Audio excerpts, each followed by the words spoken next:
Rant-Time with Jordan. Is this mic on? The mic is live. Alright, we are ready to go. Foodie talk. Alright. On the radio, let's stop footing. Yes, this is AI. Keen to get started. Pump those ratings up high. Don't forget to like and subscribe. Alrighty guys, welcome back to another episode of Airtime with Jordan. How good is it that footy is back after we finally got every team through a round? And yeah, it's good to have round one actually start and everyone be playing. So we get to talk about every team for once, which is nice. So yeah, today we're going to do a bit of a round review, go through each of the games, things that caught my eye from some of those games, and then yeah, we'll get our first Secret Star Society inductee for 2025 as well. Which will be nice. We'll get a new segment as well, which will be the Rant-Time with Jordan, is what we're going to call it as well. And then also we're going to go through our power rankings, which we're going to do at the start of each episode every week, going throughout the season. So yeah, with those power rankings, I'll go through them all and then outline the rises and fallers from the weekend, I guess, a bit. And yeah, I'm not going to overreact necessarily after one or two rounds in some teams' cases, but here we go. This is our first Airtime with Jordan power rankings after the first round. So, yeah, still at number one spot is Brizzy. I don't think you have any concerns after their performance on the weekend. GWS a second, Hawthorn third, Geelong fourth, Sydney a fifth for me still, Collingwood sixth, Freo seventh, Adelaide I've got moving up a spot into eighth, Port Adelaide I dropped down to ninth from there, so the two South Australian teams can flip each other around there. And then we got Carlton 10th, Gold Coast 11th, the Doggies 12th, Essendon 13th. Melbourne have put up a spot. I think I was a bit harsh putting them below St Kilda in the first place. So Melbourne are now 14th, St Kilda are 15th, West Coast, North, and then Richmond are rounding us out in the power ranking. So, I'm going to stick with my prize for the first round or two a little bit, and let teams get acclimatised and have a couple performances under their belt before we start to overreact. And I think that's sort of the bit of a theme that I'll go through as well, was doing some of the reviews of the matches. I'm not going to overreact to one or two rounds in those cases. But yeah, I think the two I need to address firstly are obviously the ones that switched around. So the Crows are power switching. I was pretty high on the Crows coming into the year and probably lower on the power. And I've swapped the net for the moment because I could have gone either way to begin with. But, I wanted to give Port the benefit of the doubt heading into the year. Do I think they get blown out by 90 points each game? No, not necessarily. But do I think they're worse than last year? Yeah, I think so. And that's sort of ultimately why I switched them around. And, it's probably more about Port than the Crows for me in terms of switching those two teams. And, the Crows beat an undermanned St Kilda team who, we expect to be pretty bad anyway. And the Crows won at home. So, I still think they were impressive. And we'll get into that game in a minute. But, yeah, I think that's sort of why I'm probably lower on Port anyway, and that 90-point loss isn't ideal. So, yeah, that's the reasoning there. And then the other one is Melbourne. I sort of said it just before, but I had them below the Saints, and I think I might have been drinking my own bathwater on that one, which probably doesn't taste that good. But that's enough of that. And yeah, I think I was a bit too low on Melbourne. I think I'm not going crazy and vaulting them up the power rankings, but their defense did look great.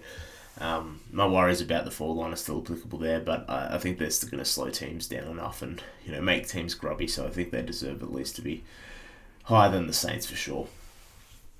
And then that's the power rankings for the week. We'll touch on them again after round two. But yeah, now we're moving into rant time with Jordan, and surprise, surprise, I'm already frustrated with some of the suspensions being handed out, and it's just a weird level of inconsistency. Well, actually, weird level of consistency in this case, where we've got three guys who got suspended for 3 games for completely different acts. I just don't understand the reasoning at all.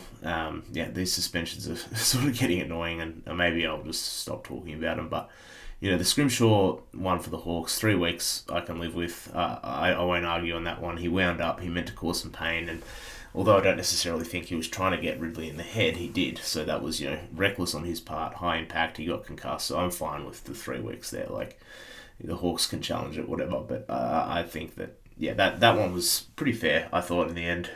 Jackson Archer's one was a little reckless too. he didn't mean to hurt Luke Cleary. I think he absolutely didn't care what really happened in the contest. So like you could argue he didn't perform his duty of care there. But to get 3 weeks for that, I thought that was pretty stiff. I think they probably deserved 1 in the end for just being a bit reckless and causing injury. But like I don't think that he necessarily like had any sort of intent or. Yeah, I think that Luke Cleary was just as much to blame for that contest as Jackson Archer was in that situation, and I don't think Jackson Archer made a decision to at all there. I think he just like kept sprinting more than anything, and I don't really, maybe that's the decision, but yeah, I don't really know what the AFL wanted to do there, and I think that was pretty unfair for him to get the same amount as Scrimshaw. But the worst one was Justin McInerney's one. Like, come on. Like, what? For those who haven't seen what happened, was basically him and Brendan Starcevich both ran at the ball, both braced for contact. McInerney definitely went like slightly like bumped a bit harder than Starcevich, but Starcevich saw him coming. He braced. It was an absolutely illegal play in my book. I don't think mate. I don't even know if he even did collect him high. Like he just. I don't know. McInerney didn't show a lack of care. He didn't wind up. He just went to like bump Starcevich off his path the same way that Starcevich braced for that. And unless you're going to come out as the AFL and say that we're suspending based on the results or the end result, then which of course they haven't, then I think you just need to suspend it based on the process, right? Like I genuinely believe if that was any other player not named Brendan Starcevich, who clearly hadn't recovered from his previous concussion in the preseason, otherwise you wouldn't have been concussed by something like this. This was just a pretty stock standard, like 2 players going for the ball, didn't really see much head-high contact at all, and I think that, there's no way that, if you're expecting players like Justin McInerney to treat players like Brendan Starcevich different because they have a higher, susceptibility to being concussed, then that, what are we doing here? You cannot... that's essentially what you're arguing here, because any other player would not have been concussed from that. I think that sort of leads me into this point that Jordan Lewis said on the couch the other night, is that you may not realize, he said something along the lines of you may not realize you're suffering from concussion even if you pass all the tests during the week until you're back playing at AFL level intensity. And maybe that was the case for Brendan Starcevich. I'm not having a crack at the Brisbane medical team or anything like that saying they brought him back too early, but he's clearly not over that first issue that happened in the pre-season, and that's the problem here. That's what led to Justin McInerney's suspension, is that Brendan Starcevich has a higher susceptibility to being concussed. I don't understand why we're suspending people based on an incident that 99 times out of 100 wouldn't even be looked at. You could probably look at 100 different cases over the weekend of that exact same play, and Justin McInerney is just the unlucky one who did it to Brendan Starcevich. So I don't understand why we're suspending him based on that. That seems ridiculous to me, and I think ultimately it just comes down to the fact that we don't treat the injury seriously enough or with enough care. I think there should be at least a 3-week minimum out with concussion, and maybe there's pushback from the players on that as well, but it's the most important injury in the game. It should be a standard hamstring is 2 to 3 weeks, and we don't even do that for concussion, which is something we don't even understand fully. So I think that if we start to be a bit more conservative with that approach and say you're out for a month or you're out for 3 weeks, although it may appear like, oh, he's fine, he's walking around, he's in the change rooms, whatever, you don't know how he's going to perform out there, and you clearly cannot trust players. Sorry, you can trust players. I'm just saying, you can't predict how their body's going to react in those situations, and clearly that was the situation with Starcevich this week. So I don't know. I think if we be a bit more conservative with that, then you're going to reduce the amount of situations like this one. So that's rant time with Jordan for the week.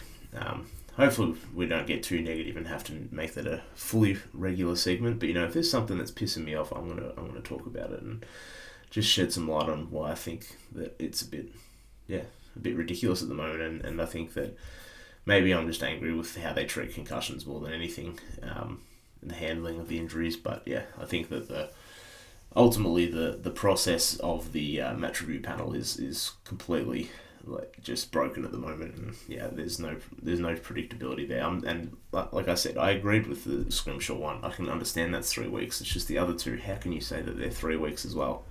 It just doesn't make sense. And anyway, let's get into the actual footy. Let's talk about it. And Carlton fans, you may not want to listen to this, but let's review each game a little bit. And starting off with Richmond Carlton, and what a result for the Tigers. It's probably the most Carlton way to start the season, and not even that high on them to begin with this season, the Blues, but I thought, a 50-point win was probably going to be the minimum for them. I don't think, I still don't think we need to overreact completely, but yeah, the Blues get a bit of a kick up the arse, and a reminder that they can't put the cue in the rack whenever they feel like it. I think the game's done, and they're not good enough to be able to just flip a switch and turn it on when they need to, and just we'll go win this game in the last 5 minutes, or Cripper's going to carry us. They're not that good. They're not that good of a team to do that, especially at the start of the season. Like it's honestly, this game hurts because like versing bad teams, or teams we perceive to be bad at the start of the year, is the worst time to face them. Like you're getting them when they're all up and about, and that's what we saw with Richmond on the weekend. I still think they're going to be the worst team in the competition, but if you're Carlton, you can't afford to lose that game because you don't get to play Richmond. Well, I can't remember if they played them twice this year, but like playing them at the start of the year is a very different prospect to playing them in round 24, for example, when their season's done. They're locked into the bottom 3 spot. So I think that this is just a game that you need to win, and I will be watching to see if the Blues are able to adjust their approach into the forward 50. If they're gonna just bomb it and pray all year and hope that Charlie and Harry bail them out, then they're just gonna simply miss the finals. They don't have the smalls available to capitalise on any 50-50 ground balls that result out of any marking contest, and that's something that I pretty heavily critiqued in their season preview, and like critique them getting rid of Matt Owies because they need him for those situations, and they need just in general, the Blues, they need to be smarter. They need to build up the ball with better process, and use guys like Sard and Walsh to deliver the ball inside 50 off whether that's off wraparounds or you just get them running and carrying and delivering the ball in. But like even that being said, like they just don't have a lot of elite kicks in their team. I don't think the Blues, Nick Newman was one of those, and he's obviously out for the year. Sam Doherty another, started as the sub, and then you've got Sard and Walsh, who are probably not even elite. They're probably just good. So I think it's a bit of a worry for me with the way that a lot of the other top teams are structured. I think that the Blues are a bit off the mark here in terms of just general lack of talent kicking the ball. So yeah, something to watch for sure as the season goes on. And as for Richmond, they get off to a good start to the year, good feels, good vibes, and what a way for their debutants to kick off the season. And speaking of debutants, the man, the man that I'm going to dub Joe Exotic. Just have to think about that one. But yeah, Joe Exotic, Sam Lawler. Yeah, I think he's just going to be as advertised. 2 goals in his first game, some nice connective plays. I thought really good efficiency, 78 disposal efficiency, 67 kicking efficiency for his first game. Pretty good. 8 score involvements and 2 goal assists is the really exciting part for me though. And if he's going to be that sort of 20 touch a goal and look like one of their more dangerous players in terms of getting them scoring shots, or just building up plays that result in scoring shots, then I'm all in on this man. And as I said, let's call him Joe Exotic, everyone, because that's just going to stick, I reckon. So that's what's going to be on the podcast anyway. Sam Lawler is Joe Exotic, so a bit of fun there. But I think Richmond, that's what all they want to have. That's what their season's about, right? It's just getting off to a good start, having getting some games into these players, showing flashes, and what a way to start with that comeback win against the Blues. All right, let's get into the Hawks and Essendon game. I think the Hawks had a pretty professional performance without being too dominant in it's probably 2 weeks in a row for them in that regard, where teams have challenged them and they've responded with a run of their own each time. And I think that's a sign that they know how to win games off the back of last year now. And it's good to see that they're just being a bit of turned a leaf, because they were doing it last year too, but sign of a professional club, and there's just a good contender, I think, in general, is that whenever you get challenged, you're able to push out again and you're not going to fold under that pressure. So good start for the Hawks across the first 2 games, but Essendon were super competitive, I thought, even with Jordan Ridley unfortunately going down yet again. And I think the thing that cost them was just their ball use. It really holds them back, that was probably the difference in the game. To be honest, Jai Caldwell, for all the ball he had, I think he had 36 touches, but he went at 50% by foot, which is just not going to convert very often if you. Well, yeah, your team's just not going to convert very often if your main ball winner is butchering the ball like that. And, Zach Merritt had a pretty bad day too, going at 43% by foot. So that's not really like him, so I'm going to give him a break. But they've just got a few guys who, Dylan Shield as well. I think he's just... I just don't know if he's a best 22 player for them anymore. He, just had some really costly kicking errors, I thought, for them. Just pretty sloppy play from him in general. And I don't really know if you want him off half-back necessarily, but... Yeah, I think some of their younger players really showed a lot, and obviously talked about Caldwell a bit. But I think when Durham went into the centre, he really changed the momentum of the game. I don't know why he didn't start in there. I don't know why Redmond did. That was a strange decision, I thought, by the Bombers, and honestly let the Hawks get off to a good start. And I think that once Durham went in there, things changed for them a fair bit. And Isaac Kako as well lit the G on fire with his first goal, and boy, he looks ready to contribute pretty much right away. So yeah, he's going to be an exciting one for Bombers fans this year. And also Harry Jones. I think that he didn't have the best game, but the mismatch that he provides on the wing when they play him there, I think is really worth exploring and continuing for the Bombers. I think if he has the tank, which they clearly do think he does, to play out there, then that's a mismatch that I'd think they're gonna that I would love them to look to exploit a bit more this year. And yeah, a bit of a Harry Jones fan, I think, and yeah, there's a lot to like from the Dons in general. I think they're going to be a really competitive team this year. I think they're probably a bit too raw to actually challenge for finals, but yeah, they're going to have some scalps along the way this year for sure. They're getting into the Geelong Freo game. There's not too much on this game for me other than that Geelong look pretty amazing. They, have such balance of talent all across the ground, I think, and they're probably the team across the league that I think they're probably most likely to land a top 4 spot. I'm not saying they're the most likely to win the premiership. I just think that, their form at GMHBA makes them pretty much a sure thing to lock in a top 4 spot for me, and, that's probably all I really have on Geelong at the moment. I think that they did exactly what you wanted to see from a team to start the year at home, just completely dominate. Bailey Smith looked great in his first game, so yeah, good on them for targeting him and getting him back and firing. So yeah, good for Bailey Smith too. And as for Freo, I will give them the benefit of the doubt. I'm not going to overreact. It's probably the worst road trip to make in the league, especially in round 1, but especially when it's a 36-degree day down in Geelong. It's just a horrible way to start the season. But yeah, it's not a good start. They obviously missed Hayden Young and Sean Darcy, but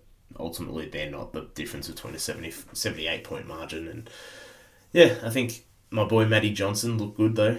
27 touches in a loss, so I'm interested to see how his role's going to change, and we'll monitor that when Hayden Young does return and plays inside. So yeah, just a couple things there on that game. Nothing too crazy in terms of analysis there. But yeah, Sydney and Brisbane, I think that was one of my favourite games from the round. Obviously the grand final rematch. Don't know why it was plugged at 4:30 on a Saturday, and anyway, that probably should have been the North Melbourne Doggies game in hindsight. But anyway, let's keep reviewing it regardless. No real panic stations for me yet with regards to Sydney. They've had 2 of what people expect to be 2 of the top teams in the first 2 weeks. So, they're doing that, facing that quality competition while also ushering in a new coach. They haven't really been blown out in either game. They've at times looked like the better team as well. And, they're still missing 2 key position players in Hayden McLean and Logan McDonald, my bad. So I think that, once they get those guys back, we can start to see what this team's actually going to look like, whether they're actually going to persist with Tom McCartan up forward, which, I think is still worth doing. I think that if that's what you wanted to do in the pre-season and you still haven't got the other 2 back, then I think it's worth waiting and seeing what that looks like. I don't think they're going to be in too big of a hole, and I think they're good enough to play out of it even if they do get into a hole at some point during the season. So, yeah, I'd definitely wait and see for Sydney, and I still think they're definitely one of the best teams in the league. So yeah, no real overreaction there. Riley Bice is someone who we're going to watch a fair bit as well, and I think he definitely could be a Secret Star Society inductee in a few weeks, but he just it's quite pretty funny to watch him play because he runs that same patterns and the same way that the Lizard plays as well, runs and plays as well. So yeah, exciting player, has a lot of pace, and yeah, he had 304 meters gained in only 31% of game time. So that shows you he's that sort of run, carry, kick long sort of player, which is very much in the same vein as Nick Blakey there. So yeah, one to watch for a few weeks' time, I think. And as for Brizzy, what a professional performance that was. They were down early by 4 goals or so, and they just had enough talent to keep themselves close and bring themselves back into the game. And Zach Bailey really had a great game. He's just a freak. He's had 4 goals, and I just love when he's up and about. He has like a little bit of Stevie J to his game. I think I've said that before on the pod, but obviously has the tank to play on the wing full time, and it's not all offense either by any means for Zach Bailey. He's one of the best at working back hard as a winger, and he didn't get a stat late in the game for this, but just his ability. Like there was a play where he just put his body on the line in a marking contest at full back and helped them get a rush behind at a really critical point in the game. And it was just small things like that you love to see. First game of the year, he probably didn't need to do that. He's already kicked 4 goals. He's had a good game, but he worked back to full back and put himself in the middle of a pack with all the key forwards and stuff up there. So I think that that was something that it was really good to see, especially first game back as the Premiers. You probably sometimes could be a bit hesitant or a bit lackadaisical or whatever, but not him in that situation. So that's great signs for Brizzy coming into the year. And also just Dane Zorko, is he just the most slept on player ever? I think that the fact that he played in Brizzy doesn't necessarily help him, but this man is like 36 and it looks as good as ever. So you can just put him anywhere on the ground. He's going to give you value. Obviously, he's started his career as a small forward and just awesome in that role. Went to half back, is elite, goes through the middle, elite. So he's just I just want to shout him out because I feel like he gets forgotten a little bit in that Brisbane team, but he's just that good. I can't say enough good things about Dane Zorko in terms of on-field production. He's great player. I love watching him play. Doggies and North Melbourne. This game was... I switched onto this game after the Collingwood Port one became a bit of a blowout in the end, but and it was a decent contest, but North Melbourne just needed to win this game. Like, the Dogs had no Bontempelli, no Liam Jones, no Jason Johannesson, no Adam Treloar, no Cody Waitman. That is like arguably 5 of their best 10 or so players, and like not out there. And North Melbourne by the same token, they only had George Wardlaw as the only player missing of any note. So I think that you just simply need to find a way to win that one. You were in the contest, like, had their chances, they just weren't able to do it. And like, the Dogs had played less. Like, the team that the Dogs played out there had on average less games played than the North Melbourne players. So there was really no excuse in this one for the Kangas. And I just don't know. It's a bit disappointing because this was a game where I thought they'd actually get up, and there's no more honourable losses for me for North Melbourne, especially when you're facing a team as depleted as the Doggies were. Like, if they come up against Brisbane and lose by a point or something, then whatever. That's a good effort, but this isn't one of those. This is a poor form. This is a poor start to the season, I think, and it's been such a long rebuild for North. They've had 5 years now, not including this upcoming year, but 5 years of finishing in the bottom 2, and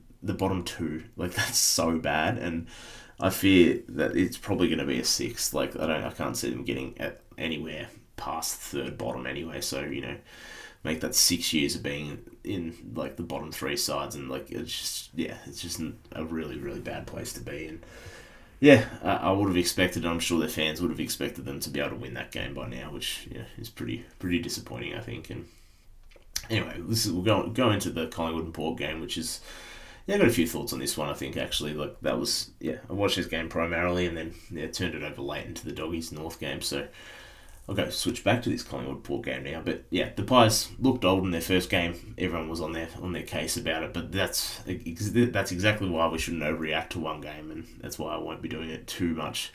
Across the board after the first round. But I think it's absolutely fair to think that Still think that, if Collingwood do get injured at all, they could be in some trouble, like due to just how shallow their list is. But I think what this game showed that when healthy, they have enough talent to win against most teams. The Triple M boys up forward, McStay, Myercheck and Membry, they look great. If they're able to perform consistently, then their smalls don't even have to lift the tide as much or do as much of the heavy lifting, I guess, and can just provide pressure and sneak some goals in when needed. And I think, Nick Dacos obviously played a good game. I think, all their guys played pretty well, I thought. The one slight concern I do have for the Pies is Bobby Hill. I know he's a Norm Smith medalist and all that, but, his lack of consistency in really just high-end games has really dried up, I think, since the grand final. He, of course, has some moments here and there, but it feels like he's, forcing things at the moment to happen, while, not exactly filling the role of a small forward. I think that he gets a little bit of a pass just because of the Norm Smith medal, but he's not elite for a small forward in goals per game, tackles, pressure acts, score involvements, kicking or disposal efficiency, and that's across the last 2 years, including that season where he won the Norm Smith medal. So he's just not doing enough out there for mine. He's obviously you've got to be game planned for, but he's just not doing enough small forward things out there for me. And I'm not going to go as far to say he's overrated, but I do think that right now his potential versus the reality of what Bobby Hill is, there's clearly a disparity between those two things at the moment. And I think that, if they want to win a premiership, they need to get him playing a lot better and more consistent footy, which, he really hasn't been able to do, not over his whole time there. So, obviously there's going to be moments in games where he kicks 4 or 5 goals potentially, but I just think the consistency is a real problem with him at the moment. And I just don't think that we need to really think of him as an elite small forward in the competition at this point, unfortunately for Bobby. But I'm not saying his potential isn't that. Absolutely it is. He won a Norm Smith medal, for God's sake. I'm not saying the potential isn't there, but right now he's not performing like it. So I think that's something as well. If the Pies get him playing a lot better footy, then they can go to another level again. But that remains to be seen, I guess. But overall, great bounce back win for the Pies. And really, the duality of what Dan Houston, brings to Collingwood and Port Adelaide gave up was pretty apparent too. And my fears for Port Adelaide sort of came to realisation. I thought, their ability to transition the ball and intercept would be pain points this year, something that he obviously provides in spades. And having no Butters hurt, but Butters isn't going to fix those two things necessarily. And I think that the guys who led them in intercept marks for the game were Kane Farrell and Miles Bergman. So good on those guys. I think they had 3 intercept marks apiece, but I don't really expect you to win many games when your 2 smallest defenders are your best interceptors. They didn't. The whole team didn't work hard enough in general, so it's definitely not all on the defenders at all. But it was just not a great showing from them. And I understand it's one game, but looking at their return that they got for Dan Houston, I think it's been talked about a bit in the media, but it could genuinely be one of the worst trades ever. Like, not saying it was realistic it wasn't a realistic option to keep him. Sorry, but just don't give him away. The coach just gave them one moment up forward, kicked the first goal of the game, and that was it.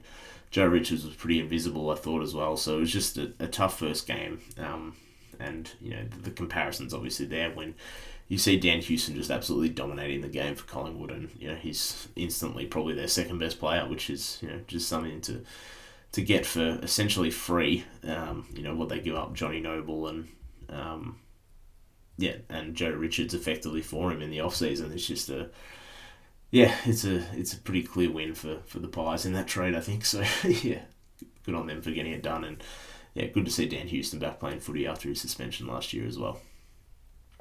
And now we'll get into the Adelaide and St Kilda game, and I won't get ahead of myself on Adelaide on my prediction of Adelaide being good this year, but they did look good, and I think that I might have been so far so good on that prediction. And the guys that they brought in looked incredible. Isaac Cumming kicked 2 goals, looked to have a bigger role than he's ever had at GWS. Alex Neil-Bullen as well played an awesome game.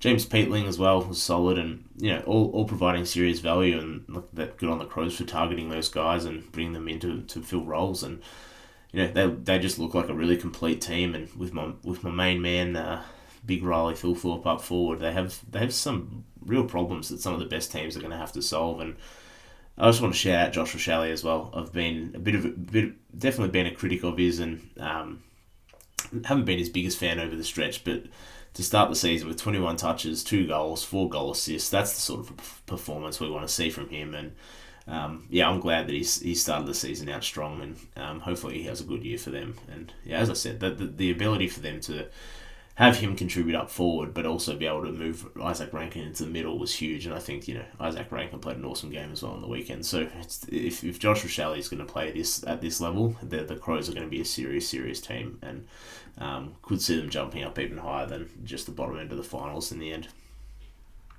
And on the Saints side, geez, I did suggest the Saints soft tank this year at some point, but man, I don't even know if they're going to need to. I think that they're going to do that all by themselves, and this is playing Rowan Marshall up at forward and being like the second ruck it just has to be a case of like, we're not going to try until we get some level of health back. I just don't understand why you would bother not putting him. Last year he was probably the best ruckman in the competition at worst. He was top 3, right? Like with Sherry and Gawn. I probably would have had him at number 1, but to play the best player on your team out of position round 1 is certainly a decision, and the only rational thing I can think of is that we're not going to beat up Rowan Marshall until we're actually capable of winning games, but. Because at least that part makes sense, because you're not ready to. You don't want to be killing him until you're ready to compete, I guess. But then the argument is, why is he out there anyway? So very very disappointing start for the Saints. Jack McRae was probably the one of the only shining spots for him. I think he was great. He had led them in touches for the game, and I think it was his 200th game, so imagine playing 199 games with a team, and then your first game for someone else is your 200th overall. Pretty weird sort of split there, but it was a pretty abysmal day for the Saints, as you can imagine, and I think it foreshadows a pretty grim season ahead. I would have, I think that's probably going to be the case, and it's not a good start either in terms of securing Zaya Wanganeen-Malera. With him getting some, propaganda or advertisement on why he should join the Crows come next off season. So just not a good way to either way you look at it for the Saints, unfortunately. Melbourne and GWS. This was a pretty good game as well in the end. I think Melbourne were better than I expected, especially without Stephen May. I think that their defense was definitely going to keep them in some games this year. I still don't think they have enough overall talent, or the overall talent. Maybe they have talent, but some of it is just too young to compete with the best teams on a weekly basis. And I think that I absolutely think that there is a ceiling on Melbourne. I think they're going to be plucky to start the year, but as we progress through the season, I still think that the load on Petrarca and Gawn and the backline in particular is going to start to show, and I think progressively we're going to see Melbourne fall off a bit. And I'm still definitely better signs than I thought going into the season, but I just think that their only way to win games is to defend their asses off, and I don't know if that Trark and Gawn are going to be able to carry them for the whole season to get some wins. So still not super high on the D's, higher than I was after in the preseason, but still don't think they're making finals or anything like that. And GWS, I think they just always seemed like they had another gear to go to in this game, and boy, oh boy, did we get a display from Toby Green and Finn Callaghan, especially in the fourth quarter from Toby Green. But I am just so in on Finn Callaghan. That guy just wants to be great, and I think that we need to. I think I might need to switch my Brownlow prediction from last episode. I had him as my Smokey to win the Brownlow, and I think he's just going to be flat out my favourite to win it now. I think GWS, 2 from 2, obviously. I think he's probably. I don't know if he was the best player on the ground yesterday necessarily for them. I think Toby Green probably had the most influence, especially when the game needed to be won. But Finn Callaghan, 31 touches, 600 metres gained, and the one moment that he had was this game-winning effort where he just sprinted to beat a Melbourne player to a loose ball. Looked like they were going to collide, but he just got there first, slid on his knees, got a clean handball away, and I thought he was going to have to end up with contact, but he was just that fast that he got there and that desperate to get the ball that he got away scot-free, and he ended up handballing it out, and it set up the Lockie Keefe game winner, the goal that he kicked to win the game. So game-winning efforts from Finn Callaghan, and he was just a workhorse all day, and I think he honestly may already be their best player, which is pretty crazy to say given how talented this GWS team is. And they did it without Brent Daniels on as well. Brent Daniels obviously one of their better players too, one of their key players up forward, and not key position players, just let me clarify, just in terms of his influence on the game, he's one of their absolute best players. So really good win for them, and still without Jesse Hogan as well. So pretty exciting things from GWS, I think. They won ugly, so that's always a good sign as well. And the last game of the round, the West Coast versus Gold Coast game, the Battle of the Coast. So look, it's not a great start for West Coast, especially giving Gold Coast their biggest win ever, but I also wouldn't get ahead of myself on the Suns, as the Eagles were just pretty non-competitive for the most part, and absolutely need to give them credit as their mids sort of just led the way. Matty Rao set the tone with his contest on the ball, and he's just an animal. I love Matty Rao, but if they're going to be able to do that against the teams that have competent midfields, then my view on is definitely going to change on the Suns. But I'm going to wait until I see that, I think, and I'll stick with my prize on the Suns. And I think that the mids aren't quite elite just yet, and therefore I don't think the forwards are going to be getting this type of service each week, and I don't think that Ben King is going to be kicking six either against a pretty undermanned backline as well that the West Coast have at the moment. I think West Coast, they definitely need to figure some things out. Harley Reid was pretty much taken out of the game, which was disappointing to start the season at home, obviously. And just on Harley Reid, I think we need to realise he's not going to be Nick Dacos, who is just ready to go straight away. Due to his familiarity with the club at Collingwood, he's been through elite school programs, etc., and sort of always been in the spotlight and sort of destined for that. He knew what was coming, I guess, and I think that he's had that.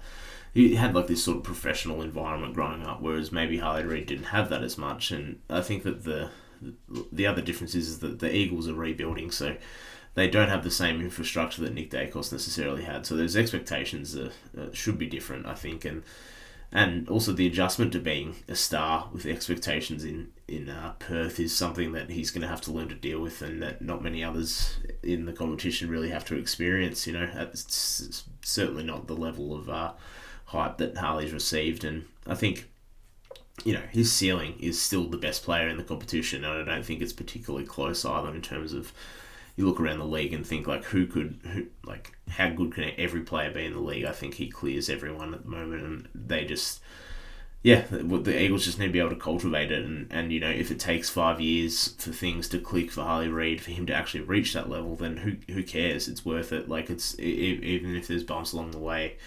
there's no other player in the league in my opinion that has his potential. So even if they pay him $2 million a season, he may not deliver for a while, but it's absolutely worth the bet that you're gonna catch lightning in a bottle, and he's just gonna have one of those Dusty Martin type seasons where he just carries your team, and he's just the best player by a mile. So I think everyone just needs to pump the brakes on him a little bit and let him figure it out, and it's just going to be crazy to watch when he does do it, and I have faith that he's going to get there eventually. And the Eagles, as I said, they do need to cultivate this a little bit better, especially in order to be able to actually keep the guy in West Coast colours. So I think that's on them. I think that they need to build a better team around him, and by the same token, Harley Reid needs to play better too. Don't get me wrong. I'm not saying it's all right. He can just eventually get good.